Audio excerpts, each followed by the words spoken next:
परिवर्तनीय रेपो दर (VRR) एक मौद्रिक नीति उपकरण है जिसका उपयोग भारतीय रिजर्व बैंक (RBI) द्वारा बैंकिंग प्रणाली में तरलता का प्रबंधन करने के लिए किया जाता है।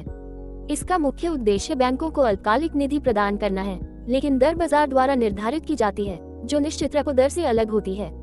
RBI बैंकों को बाजार द्वारा निर्धारित VRR पर एक दिन से अधिक की अवधि के लिए उधार लेने की अनुमति देता है, जो आमतौर पर रेपो दर से कम होता है। VRR के तहत उधार एक दिन से अधिक और आमतौर पर 14 दिनों तक के लिए लिया जाता है। जब RBI अर्थव्यवस्था में तरलता बढ़ाना चाहता है, लेकिन बैंक RBI से रेपो दर पर उधार लेने को तैयार नहीं होते हैं, क्योंकि अर्थव्यवस्था में ब्याज दरें पहले से ही कम होती हैं, तब RBI परिवर्तनीय रेपो दर का उपयोग करता है।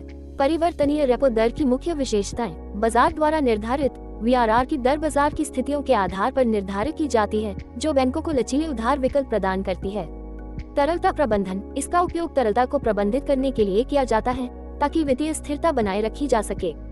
दैनिक नीलामी: RBI हर कार्य दिवस पर VRR नीलामी आयोजित करता है, जिसके माध्यम से बैंक अपनी जरूरत के अनुसार धन उधार ले सकते हैं।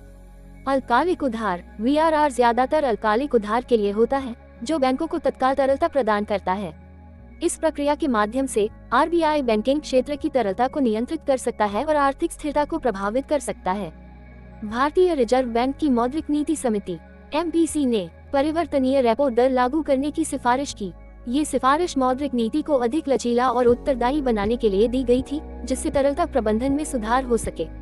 इसके अलावा ये भी कहा गया कि बैंकिंग क्षेत्र की तरलता को प्रबंधित करने और आर्थिक स्थितियों के अनुसार मौद्रिक नीति को समायोजित करने के लिए VRR का उपयोग किया जा सकता है।